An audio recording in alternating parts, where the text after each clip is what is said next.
Di sudut kawasan Pasar Sentono Betek, Kota Kediri, hiduplah seorang perempuan lanjut usia bernama Mbah Sukinem atau yang akrab disapa Mbah Mentil. Usianya telah menginjak sekitar 75 tahun, namun semangat hidupnya seolah tidak pernah surut. Mbah Mentil tinggal sendiri di sebuah rumah kontrakan sederhana yang terbuat dari kayu. Selama puluhan tahun, ia menggantungkan hidup dengan mengumpulkan dan menjual barang-barang bekas. Dan dari hasil itulah, ia mengumpulkan uang untuk bertahan hidup. Menurut warga sekitar, Mbah Mentil dikenal sebagai sosok yang ramah dan murah senyum. Namun, meski begitu, tidak ada yang benar-benar tahu tentang latar belakang kehidupannya. Tidak seorang pun mengetahui secara pasti dari mana asal-usulnya, bagaimana perjalanan hidupnya, ataupun apakah ia masih memiliki keluarga yang tinggal di kota Kediri. Hingga akhirnya, suasana yang biasanya berjalan seperti biasa berubah drastis pada Senin 28 Januari tahun 2019. Sejak pagi hari, warga mulai merasa ada sesuatu yang tidak biasa. Mbah Mentil tidak terlihat beraktivitas seperti biasanya. Awalnya, beberapa orang mengira Mbah Mentil mungkin sedang beristirahat karena kelelahan. Namun, ketika sore hari dan rumahnya tertutup rapat tanpa adanya tanda-tanda aktivitas, warga mulai khawatir. Beberapa warga kemudian mendatangi kontrakan Mbah Mentil. Saat pintu dibuka, mereka menemukan sebuah pemandangan yang membuat semua orang terdiam. Mbah Mentil ditemukan tidak bernyawa dalam kondisi yang sangat memprihatinkan. Kedua tangannya terikat, sementara mulutnya tersumpal kain. Warga kemudian melapor kepada pihak kepolisian, dan tak lama kemudian petugas datang dan langsung memasang garis polisi di sekitar lokasi. Sementara itu, warga terus berdatangan. Mereka bertanya-tanya, bagaimana mungkin sosok lansia yang dikenal baik itu bisa mengalami peristiwa tragis seperti ini. Sementara proses olah TKP berlangsung, polisi mulai mengumpulkan setiap petunjuk. Salah satu barang penting yang ditemukan adalah kartu identitas milik korban. Dari kartu tersebut diketahui bahwa nama korban adalah Sukinem, dengan alamat yang tercatat di Desa Kembangan, Kecamatan Sukomoro, Kabupaten Magetan, Jawa Timur. Setelah seluruh proses pemeriksaan di lokasi selesai dilakukan, jenazah Mbah Mentil kemudian dievakuasi menuju Rumah Sakit Bayangkara Kota Kediri untuk menjalani pemeriksaan lebih lanjut guna mengetahui penyebab pasti hilangnya nyawa korban.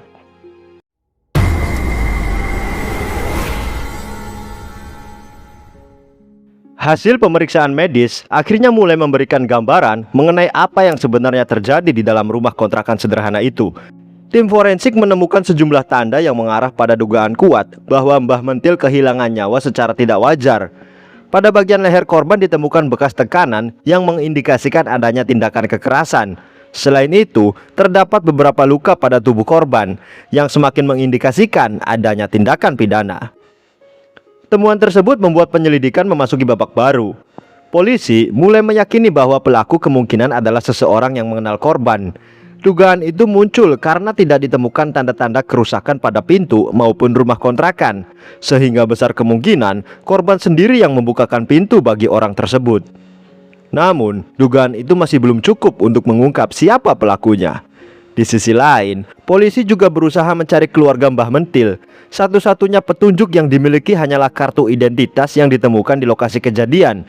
Berbekal alamat yang tertera, tim penyidik berangkat menuju Desa Kembangan, Kecamatan Sukomoro, Kabupaten Magetan, Jawa Timur. Mereka berharap masih ada keluarga atau kerabat yang dapat memberikan informasi mengenai kehidupan Mbah Mentil. Sayangnya, harapan itu tidak membuahkan hasil. Warga desa mengaku tidak mengenal nama Sukinem seperti yang tercantum pada kartu identitas tersebut. Bahkan, tidak ada satupun yang dapat memastikan keberadaan keluarga korban. Beberapa informasi yang berhasil dihimpun hanya menyebutkan bahwa keluarga Mbah Mentil diduga telah lama meninggalkan desa itu, bahkan puluhan tahun sebelumnya. Akibatnya, jejak kehidupan korban seakan-akan benar-benar menghilang. Hari demi hari berlalu, jenazah Mbah Mentil masih berada di Rumah Sakit Bayangkara Kediri sambil menunggu kemungkinan ada keluarga yang datang. Polisi terus membuka kesempatan bagi siapapun yang mengenal korban untuk menghubungi pihak berwenang.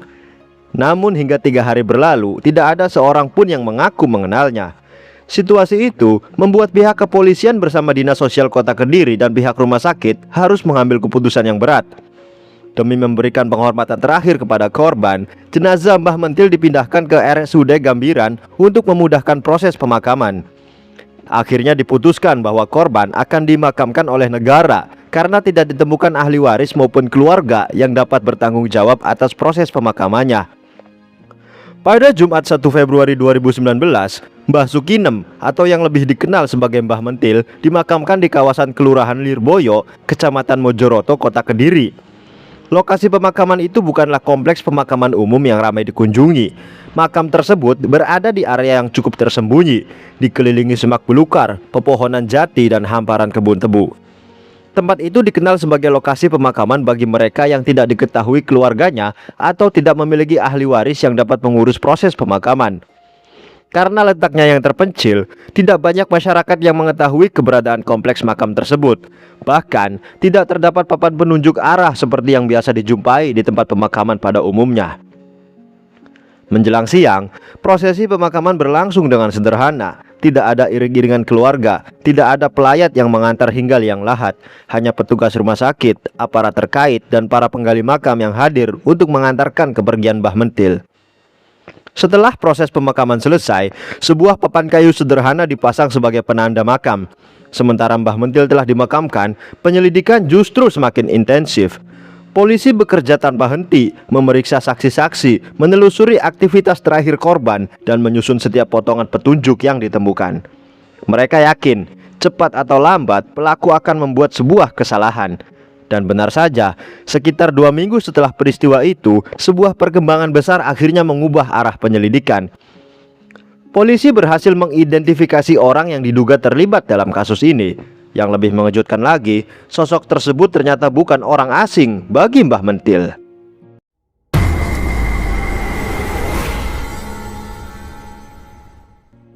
Pada Rabu 13 Februari 2019, polisi berhasil mengamankan 2 pria muda yang diduga terlibat dalam kasus meninggalnya Mbah Mentil. Keduanya adalah Dedi Asmawan berusia 26 tahun dan Ahmad Setiawan 25 tahun. Mereka merupakan warga Dusun Kauman, Kecamatan Pagu, Kabupaten Kediri, Jawa Timur. Penangkapan dilakukan di rumah masing-masing. Ahmad Setiawan diamankan tanpa memberikan perlawanan. Sementara itu, Dedi sempat berusaha menghindari penangkapan sehingga petugas mengambil tindakan sesuai prosedur untuk menghentikannya. Kabar penangkapan tersebut langsung mengundang perhatian masyarakat. Namun, yang membuat banyak orang benar-benar terkejut bukan hanya identitas pelakunya, melainkan hubungan Dedi dengan Mbah Mentil. Penyelidikan mengungkap bahwa Dedi bukanlah orang asing bagi korban. Ia justru merupakan seseorang yang telah mengenal Mbah Mentil selama bertahun-tahun. Kisah itu bermula sekitar tahun 2013. Saat itu, Dedi yang masih berusia sekitar 20 tahun sering datang ke pasar Sentono Betek. Awalnya, ia hanya membeli barang-barang bekas yang dijual oleh Mbah Mentil. Karena sering bertemu, hubungan keduanya perlahan menjadi semakin akrab. Seiring berjalannya waktu, keduanya lalu memutuskan untuk berpacaran. Meski perbedaan usia mereka sangat jauh, keduanya diketahui menjalin hubungan asmara itu selama beberapa tahun. Dedi bahkan beberapa kali mengunjungi kontrakan Mbah Mentil. Korban dikenal selalu bersikap baik kepadanya. Menurut hasil penyelidikan, Mbah Mentil kerap membantu memenuhi berbagai permintaan Dedi, mulai dari memberikan uang saku hingga kebutuhan sehari-hari. Hubungan itu berlangsung cukup lama hingga memasuki awal tahun 2019. Namun, di balik kedekatan yang selama ini terlihat, ternyata Dedi telah menyusun sebuah rencana. Ia kemudian mengajak Ahmad Setiawan untuk ikut serta. Menurut hasil pemeriksaan, Dedi meyakinkan Ahmad bahwa tugasnya hanya mengantar dan menunggu di luar lokasi. Ia juga menjanjikan bagian dari hasil apabila rencananya ini berhasil.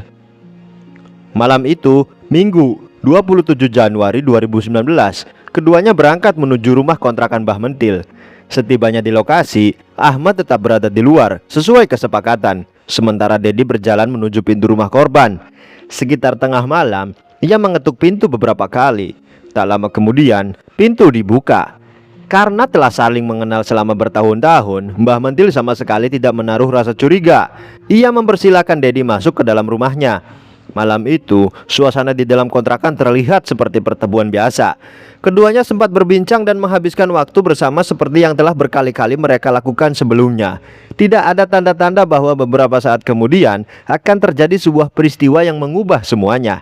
Kepercayaan yang selama ini diberikan Mbah Mentil justru menjadi celah yang dimanfaatkan oleh orang yang dikenalnya sendiri. Dan dari sinilah tragedi itu mulai terjadi. Apa yang dilakukan Dedi setelah itu menjadi rangkaian peristiwa yang akhirnya mengungkap motif sebenarnya di balik kasus yang sempat menggemparkan kota Kediri ini.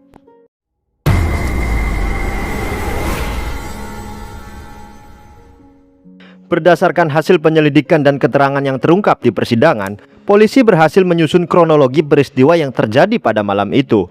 Setelah berada di dalam rumah dan menghabiskan waktu bersama korban, Dedi menjalankan rencana yang telah dipersiapkannya. Saat Mbah Mentil berada dalam kondisi lengah, pelaku melakukan tindakan yang menyebabkan korban kehilangan nyawanya. Setelah memastikan tidak ada perlawanan, pelaku kemudian mengikat kedua tangan korban dan menyumpal mulutnya menggunakan sehelai kain. Selanjutnya, Dedi mengambil sejumlah barang berharga milik korban, di antaranya 2 gelang, 2 cincin, dokumen kepemilikan perhiasan, serta uang tunai sekitar Rp1.600.000 yang disimpan korban di balik pakaian yang dikenakannya.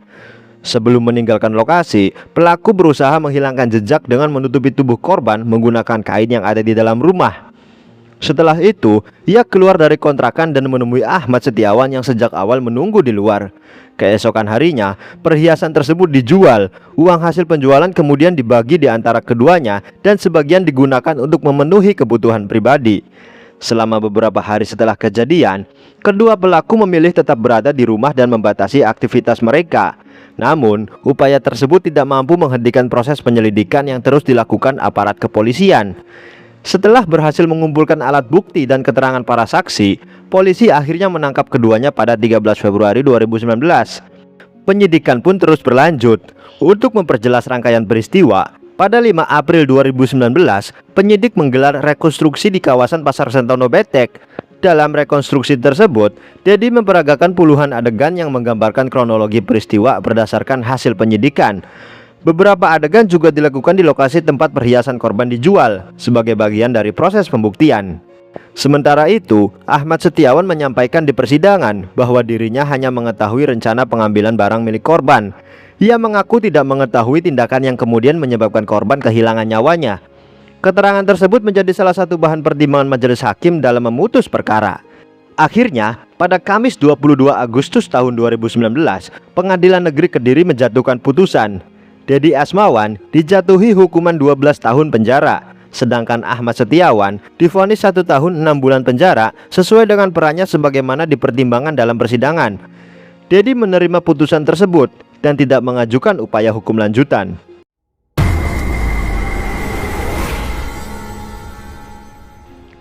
Kisah ini menjadi pengingat bahwa kepercayaan adalah sesuatu yang sangat berharga. Tidak semua orang yang tampak dekat memiliki niat yang baik. Karena itu, menjaga kewaspadaan tetap penting tanpa harus kehilangan rasa kemanusiaan kepada sesama. Tetap jaga diri, tetap bijak dalam mengambil pelajaran dari setiap peristiwa, dan sampai bertemu kembali di kisah-kisah lainnya. Terima kasih.